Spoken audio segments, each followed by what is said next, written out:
Don't lose your wallet, you lose your army if you choose behind me. If I'm your daddy, who's your mommy? She all wrapped up like Tutankhamun. Rip my style off like some dead skin. You can say hello to my little friend and get my balls off your damn chin. I hope that you can swim. Your mom did it, it looks like a bomb hit it. I'm gon' get it, man. A 6-piece ain't enough for me to feed my family, and it's a tragedy. It's a coward, he's a lion. No denying he's always lying. High flying, brains frying. Where have I been? There ain't no one to stop you. You'll go to the top soon. Like a pitbull, I will pop you, but get off my block soon, or I will drop you. Don't end up in the hospital. Ha! You just a small fry in the grand scheme of things. I live in a trailer that the damn FEMA brings. The weather getting real nice outside. I hope I get to see the spring. Remember that time I was as high as the sky is, the sun in my eyelids, and I sideswipe your pilot? Turn on the news and get mind wiped with violence and blinded by science. I prefer blindness and silence. It's more normal than what I'd normally get. Sooner or later you're gonna regret. My nickname was D's Nutsacks. I always leave my house and never go back. I'm driving slow in the fast lane, it's fascinating. Mom loves the fashion and the passion in my accent. If you're from the streets, you're gonna feel it. The truth, you're gonna hear it. True kings, we never fear it. You know we got the spirit. So come on, move along. Everybody grab a bong. There's a riff to the song. Don't get me wrong. If you're from the streets, you're gonna feel it. The truth, you're gonna hear it. True kings, we never fear it. You know we got the spirit. So come on, move along. Everybody grab a bong. There's a riff to the song. Don't get me wrong.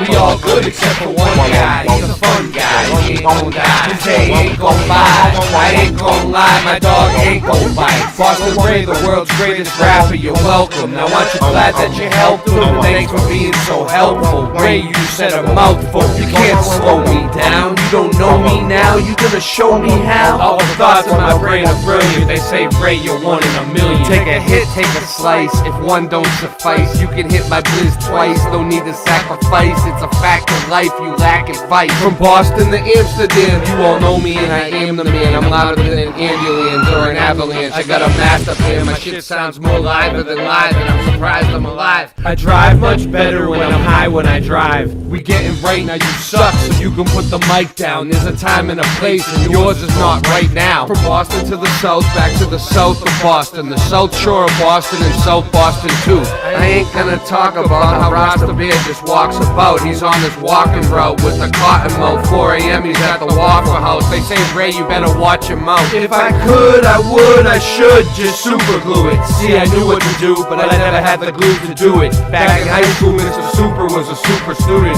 Never wanted to leave his mom, and the super knew it. I'm high as fuck, driving by in the Cybertruck. Why's your girl on my phone saying I'm the one? I told you, mommy, that I was just having fun. My lighter ran out, hand me the matchstick or a lit candle wick. Y'all ain't got the bandwidth to handle this. I'll take your plan and dismantle it. Hey little mommy, I'm king on my own, but I sound much better with my kingdom behind me. Whenever I'm lost, you know where to find me. Couldn't buy me an ID. You trying to see me on the CD?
The world of science cares about you.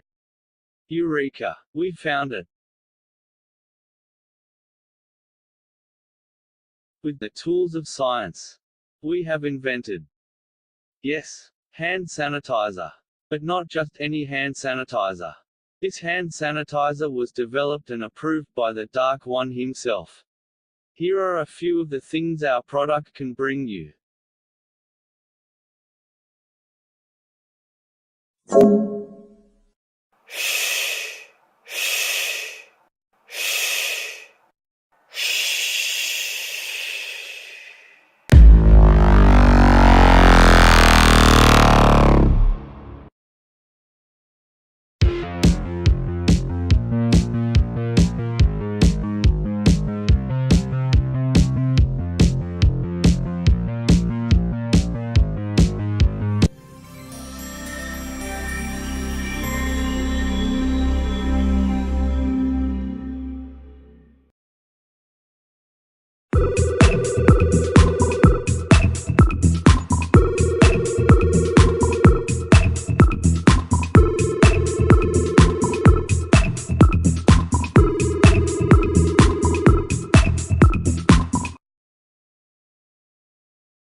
Uostarosta.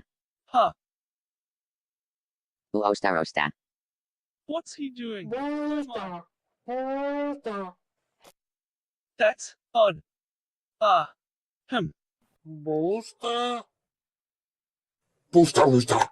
I'm sure I can fix it. I think.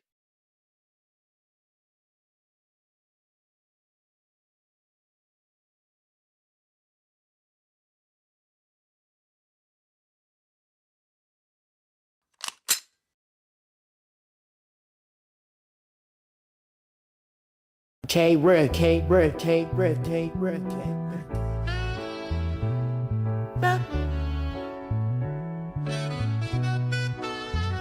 Welcome to the Boston Ray Mud Flood Adventure Show. It's been so long since this old world met with stone, since they invented televisions and phones and all the staged events that have yet to make a dent in the dome. Dent in the dome, man, I'm mentally prone to defend things to me, a sentimentality grown. Used to ways in which I found truth through the ground zero soil in which my roots grew. If this is something that you're not used to, then take out your earbuds and lose the Bluetooth. This ain't a fashion model runway competition, sitting with Hubbard and grinning all cringe at the skeletons of the wealthy, unhealthy slim, picking Z's. Y'all need to get the shit in gear and pull them stick shiftings out of the park positions, burning asphalt and cement institutes a lot of friction.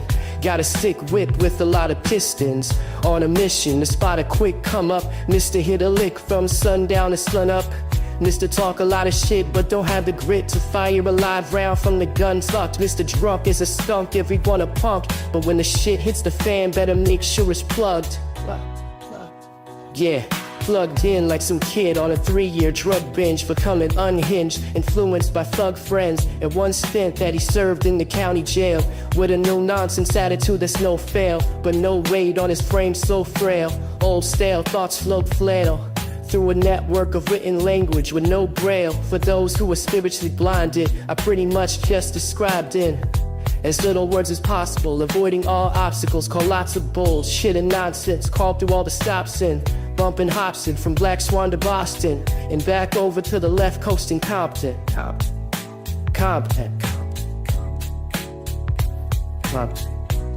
This is the Boston Ray. Boston Ray. Mud flood. Flood. Oh, adventure spitting them words, it's intrinsic. The way we've been tricked by the adrenochrome sipping from kids tripped out of their eye sockets, extracted from the pupil. All seeing eye around your neck, wrap the noose pull. Not trying to throw you off course, only being useful in providing the logical. It's form of information about the way the United Nations has divided nations and supplied the nations with unsurvivable situations. I sit for days in a raised tent, used to pray when I felt the need to speak to Jesus, felt the teeth pinch of the devil's rejects. Whoever he is, he was, or he's been, came here to kill, steal, and destroy forever heathen. better we win. On the spiritual left, spirit over heathen, than the physical, cause it's invisible, yet controls all the living souls. I've been giving wholehearted advice to those with ears, those whose non-bias is clear, either through violence and fear, a couple Miller High Lifes and tears. Time is right here, yet so far away, far, far, far, far away. Ladies and gentlemen, I may be on that marijuana pot's hit again, and it's not Ritalin. They've been caught fiddling with the wrong citizen. This has been the Boston Ray, MFA.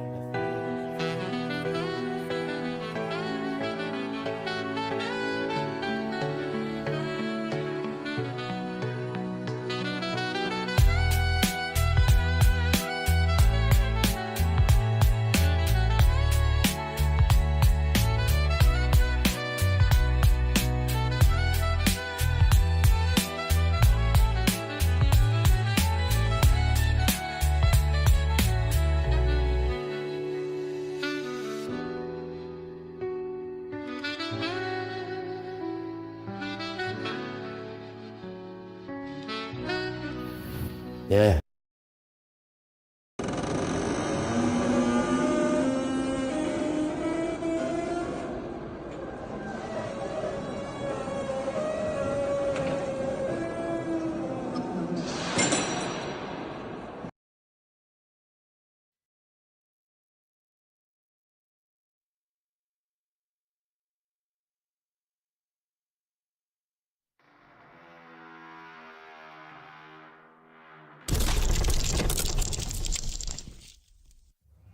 Level home.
There is nothing wrong with your television set.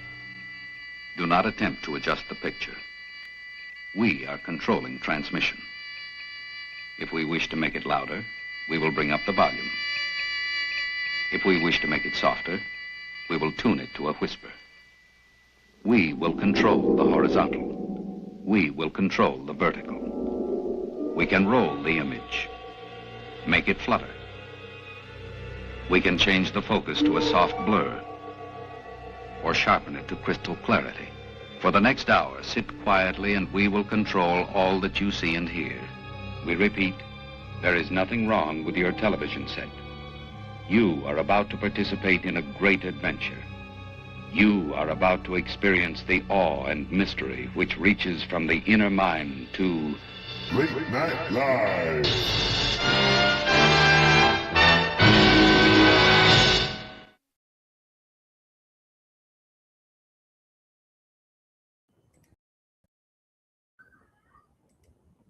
We are live. What's going on? We'll get the chat up there. What's up, Bri? You're muted. You there? Guests muted themselves. And he looks frozen to me, too. I have a feeling he'll be back.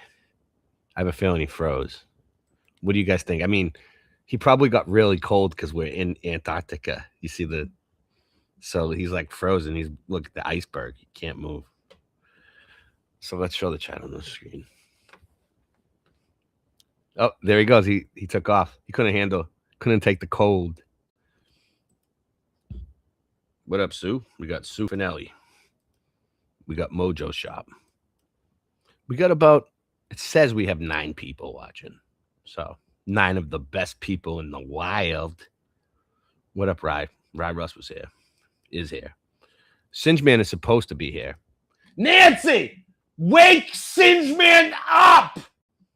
Sorry. Oh, wow. I can reply to people. That's cool. That's new. Let me see what happens here. I'll deal with that later. MMA Paradise. What up? How we doing? Oh. Real or not for real? What's up? Just JP. Nice. Nice. If you're here and you can hear my voice, thumb this up and post it somewhere, wherever you can think of. The best place. Like the first thing that comes to mind. Like if you're like, oh, where am I going to post this? Oh, Facebook, Twitter, like whatever comes to your mind, do it. Just JP. B. Hendrix. And my dad was here at some point. Oh, someone's here. Oh, let's see who it is. Rye Russ is back. Rye Russ. Attack you like Russ. Now you're echoing. Oh, shit. Okay, hold on. Echo. At least we got the stream going. That was rough start. Yeah, I was having some technical difficulties. It's all right. Well, now you're not echoing, so that's good. Well, I gave the chat a shout out. So how was your week, Rye? It wasn't bad. Just did some projects. I fixed a door. It was pretty cool. And Nice. I patched the roof. So, just some handyman projects. It was pretty good. How was your week? Can you hear me still? Yeah. Wow, I froze, but you can still hear my. Yeah, you look frozen, but yeah. Oh, I and I can't, and it won't let me shut off my camera either. Wow. All right. Yeah, see, earlier when I was frozen, I could hear you, but I couldn't do anything. Yeah, it won't let me touch that's bad. It's no good. There's no bueno. No bueno. Nancy, es no bueno. Azul, rojo, blanco, amarillo. Sorry. All right. So talk to the chat for a second. Oh, I'm gonna go out and come back in so I can control this thing. Okay. How's everybody doing?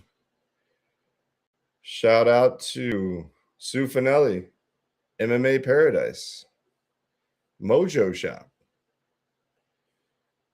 Shout out to Nightbot. Shout out to B. Hendrix. So just because it did that, Restream is fired. Next month, StreamYard, baby. All the way. Did you hear that, Restream? They need to get their shit together. So, man, it's been a whirlwind ever since we released that new track. It's been like, we released it 2 days ago, and it's already getting like hundreds of views, going up to thousands. It's on every platform, streaming. Everyone seems to love it. I thought people were gonna be mad at us. No one's mad. No, they love it. They love it. Oh, now I froze again. Healthy roasting. And not use my camera. 1 second. It was a healthy roasting of the Meltology community, or the inner circle of that community. And we were just having a little fun. So I hope you guys, I hope the inner circle didn't take it too seriously. It was fun. It was a lot of fun. And shout out to Melt, Mr. Melt. No, I shouldn't freeze. Yeah, shout out to you. You're still my homie. All right. We just had to roast you a bit. That's all. Just a little roast. You can roast us back. This is no good. Am I frozen? I'm frozen again. Hey, shut off your camera. Okay, there we go. I just want to see what happens. Okay.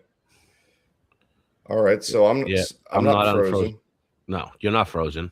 But hold on, let me go back out and come back in again. This is no good. I am like glitchy though, but that's normal. Check it out, guys. My background is the same as my profile pic. Haha. How do you like that? Thank you. Great stream. Thank you. I seen someone said that. So either way. All right. Where is it at? Shout out to everybody in the chat. Shout out to everybody in the chat. This is what we did. I think we should turn off here. No, keep going straight. I know a shortcut.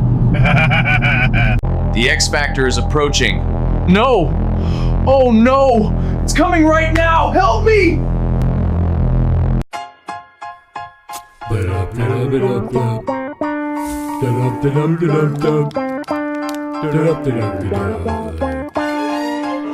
I think I lost a pound. I weigh lots of pounds. I'm fat as fuck. You'll get tossed around the lost and found. It's done here on snare drum in your eardrum. Hot package, harder than a sauce package. Every time I blaze, I require haze. Love the taste. Outer space is not a place. You're lost without a trace. Making globies make a pouty face.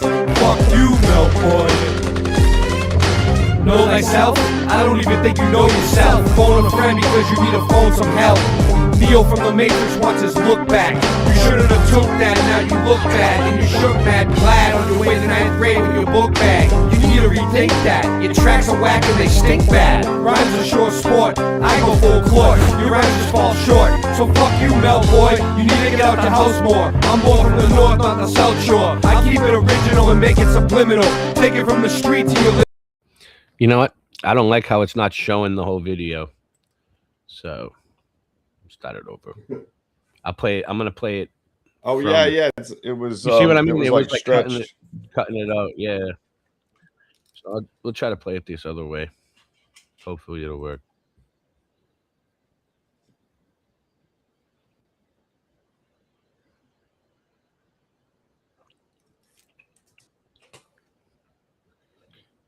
All right. There it goes. Yeah, that'll work. That'll work. Good stuff. Good stuff. Great. Great. I think we should turn off here. No, keep going straight. I know a shortcut. The X Factor is approaching. No! Oh no! It's coming right now! Help me!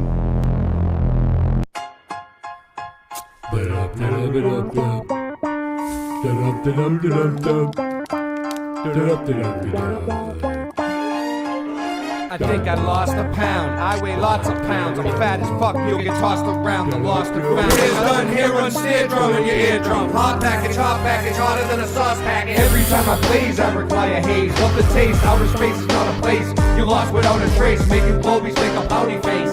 Fuck you, milk boy. Know thyself? I don't even think you know yourself. Phone a friend because you need to phone some help.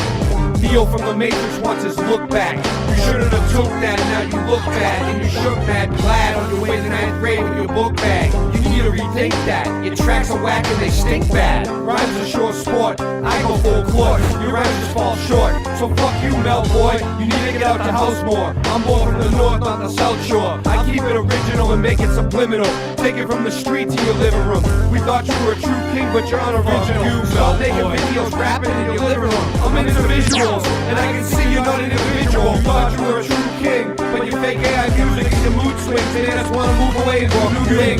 Boy, you need to get out your house more. Don't you know, boy.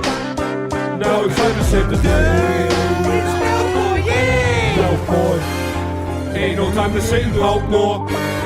Why do you sabotage yourself for? Cause it's time to save the day. It's Mel Boy, yeah! Mel Boy, when was the last time you felt joy? I really wish I could help more, but he's here to save the day. He's Mel Boy, yeah! Mel Boy, you better not come out your mouth, boy. Every time that you felt annoyed, you're here to save the day. He's Mel Boy, yeah!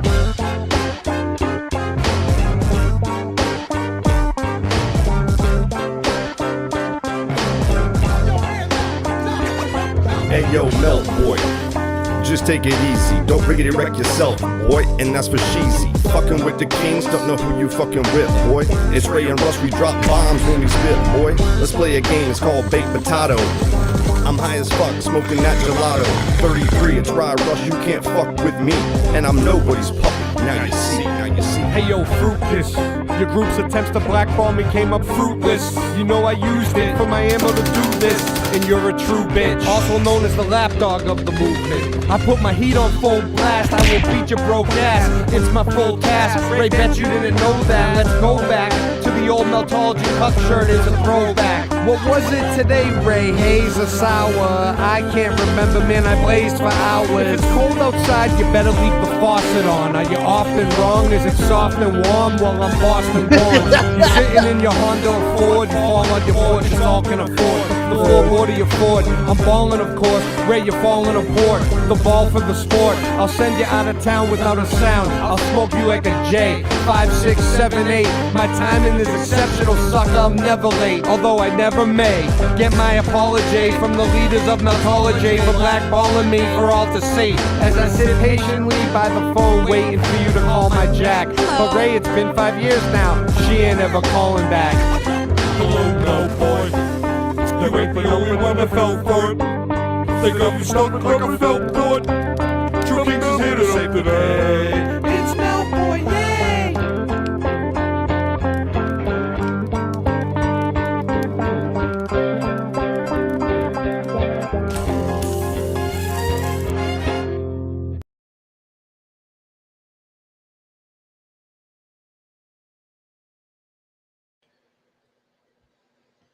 And he's here to save the day.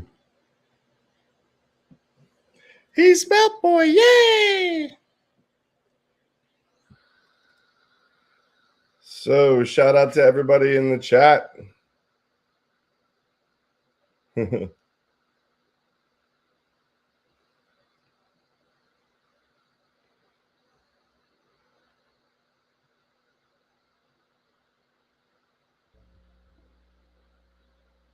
And I'm Dang, not good thing. yeah, that's my jam. All right.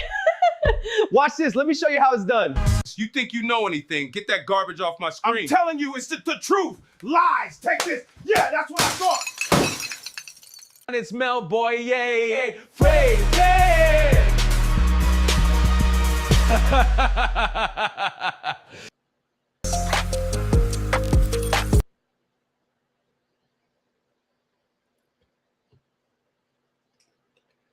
And we're back. Mic check, mic check. Ray, can you hear me?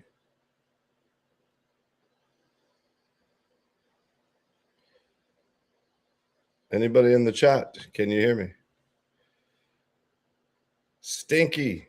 Can you hear me? Can you hear me? Oh, I can hear you now. All right, you can hear me. So I was gonna say, what's the show about? Like, we have a topic, right? Like, what's under the ice in Antarctica, right? Like, okay, what's under? I mean, honestly, like, we don't know what's under the ice in Antarctica, right? Like, no one does because we can't go to Antarctica. You can't go there. Right. But let's just, for shits and giggles, see what we can dig up. All right, what's under the ice in Antarctica? Let's see.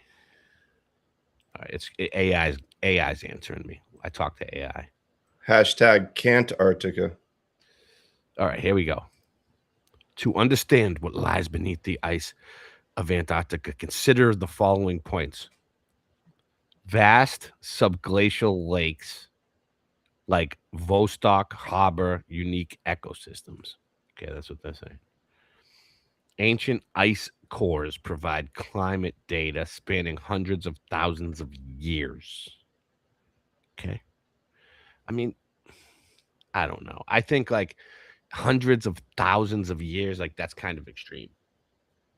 It's just a little extreme, a little bit too much. Like even 100 years. Can't. These scientists.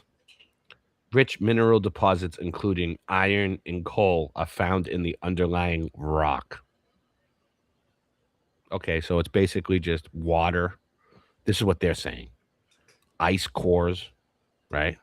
Hundreds of like things that humans would never even want to go near, right? Like just it's almost like the Truman Show where they're like, "Oh, you don't want to go there." Like trying to keep them in one little spot. Well, vast subglacial lakes. It doesn't sound like it's habitable at all, right? Except for the fish. Harbor unique ecosystems. Rich mineral deposits, including iron and coal, are found in the underlying rock. Unique microbial life thrives. Extreme positions and blah, blah, blah, blah, blah, blah. Secrets under the ice.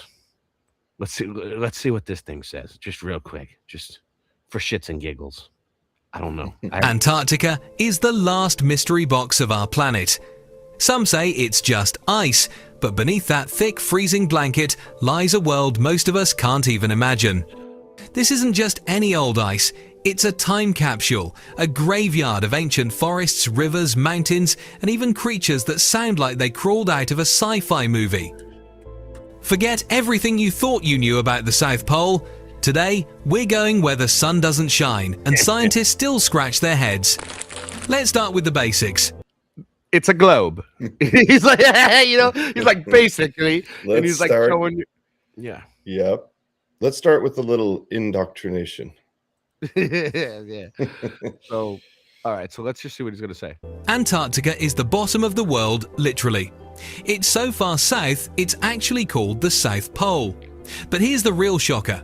The ice isn't a thin, pretty layer. It's deep. Try wrapping your mind around this. The ice sheet in Antarctica is up to 4.5 kilometers thick. Yes, you could stack 5 Burj Khalifas, the tallest building in the world, one on top of the other, and still not break through to the surface. That's how much is buried under all that ice. And scientists? They're obsessed with poking holes in it to see what's hiding below. So, what have they found? Let's talk about life forms you would never expect. In 2022, researchers noticed something odd beneath the Ross Ice Shelf, a hidden river channel. They drilled through 500 meters of ice, sending down a camera, not knowing what they'd find. And there, in the freezing water, they discovered thousands of tiny shrimp-like creatures called amphipods, wriggling in the dark. These aren't your regular grocery store shrimp. These survivors are living in... So they're basically like these little shrimps live under the ice. Singe is here. Okay. Singe. Hey, what up, Flat Earth Andy? And what up, FE Nation? All right. Singe. Let's get him in here. Shout out to Andy. Singe man. I know that you know little strips. Yeah, this is what's under the ice. They're telling you. You believe it? What, the Promocrius fragarius? I mean, that's what you're talking about. The Promocrinus fragarius. Is that the one you're talking about? That has like 20 arms and stuff? No. No? Okay, well, I'll send you a link of another one that's under there. It's really. Oh yeah, I was going to tell you. That's no. So real quick. So they're making you think this, right? And I don't want to talk about the elephant in the room, and I don't want to say the H word. Do you know what the H word is? Nope. Hitler. So. Oh, yeah, exactly. You know what? How come there's not more young men named Adolf? Such a strong name. So look. Oh, that's not it. So Hitler's Antarctic base, myth and reality. So they're gonna tell you no, but let's see what it says. Oh wow, Hitler's Antarctic base, the myth and the reality. Let's see. I can't read all this. I'm not gonna. But basically, let's see. 1943, the British launched the secret war. All right, I will read it. Abstract.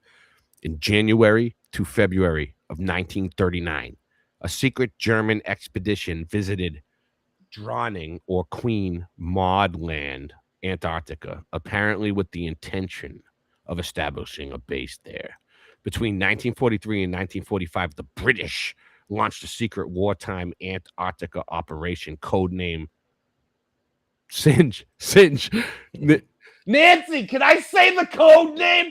Singe, should I say it? Should I say the code name Tabarin? Codename Tabarin.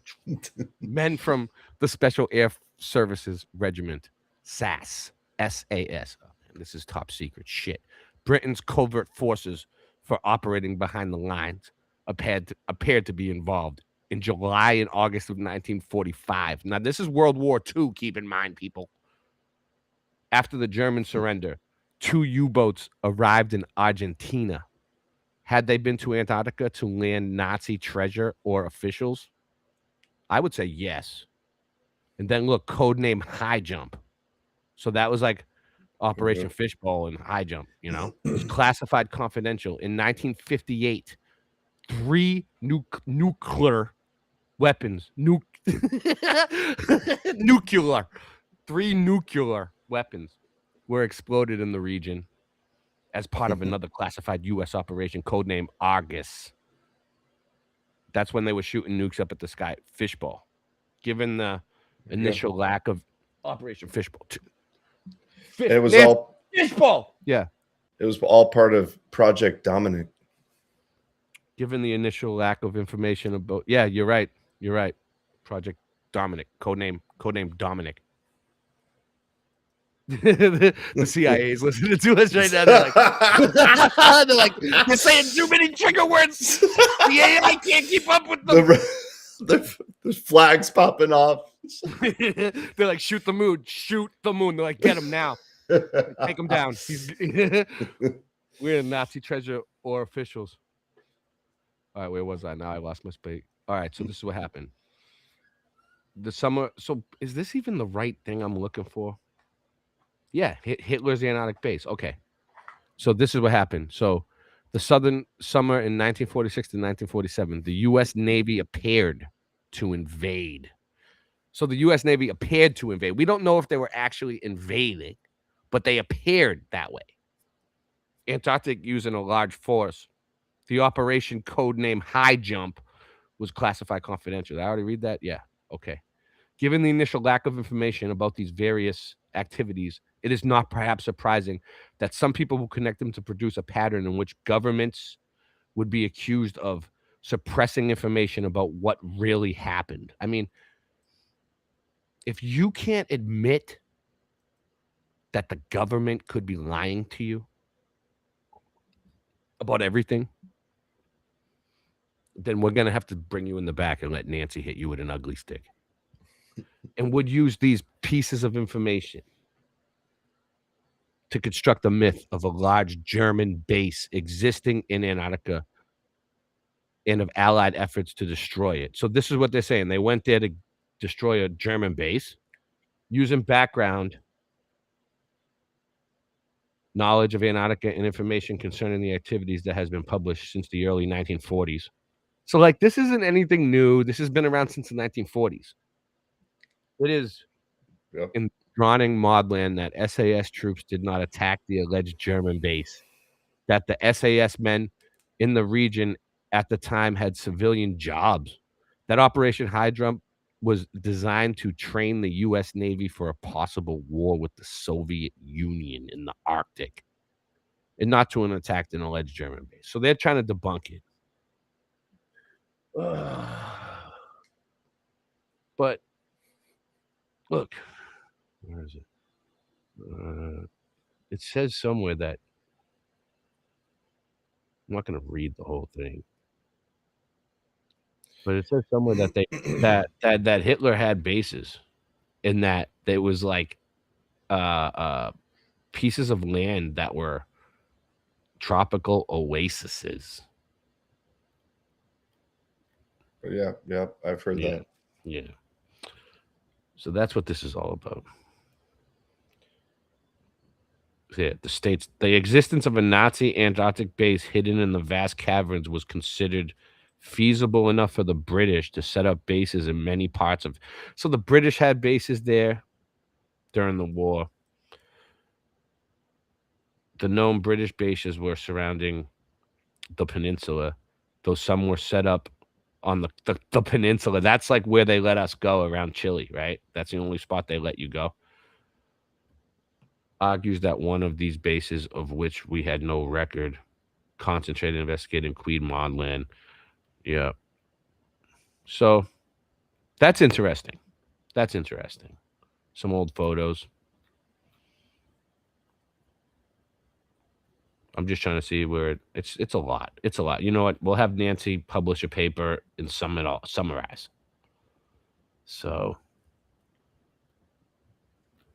okay. So there was bases there. They want us to think there's nothing there. Singe, are you muted or are you here?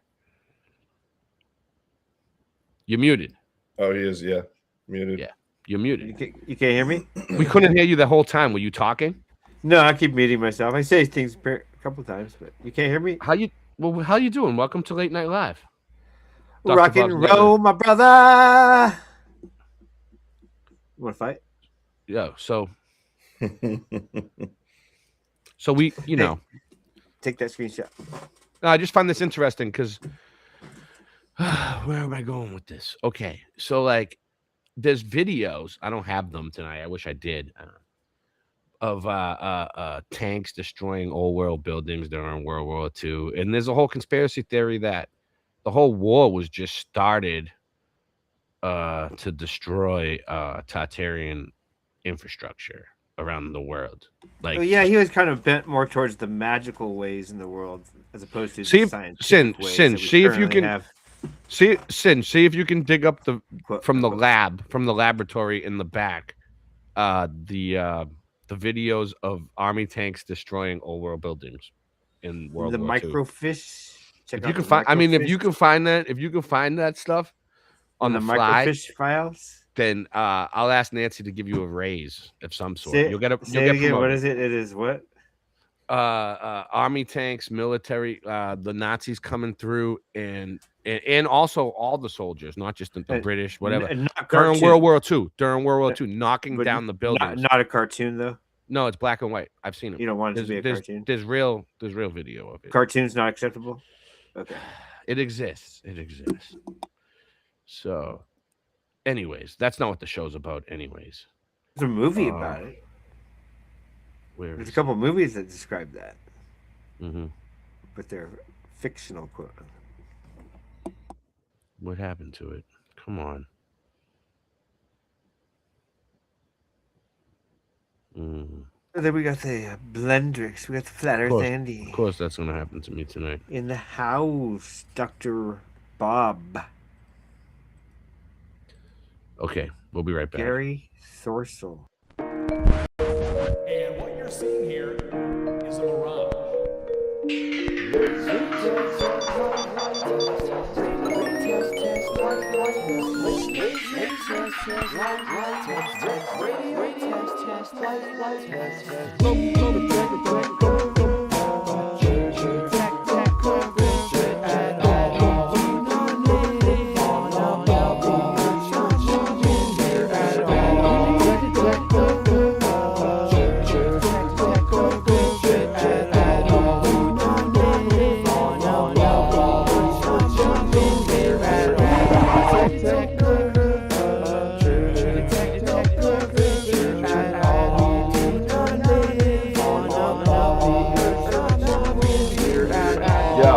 Detect no curvature at all, except the stick chick I just saw at the mall. Back in high school I sold drugs in the hall. Now I slang knowledge, so listen up y'all. When it rains and the salt plastic creates a reflection, a perfect mirror with optical detection. Natural ladies giving me an erection. I ain't worried about your man cause I don't mind flexing. We got laser tests, just out the taboo conspiracy. Nations of the realm, they're committing heresy. But the time has come now to open minds. Planting seeds of change when I spit these rhymes. Let's go.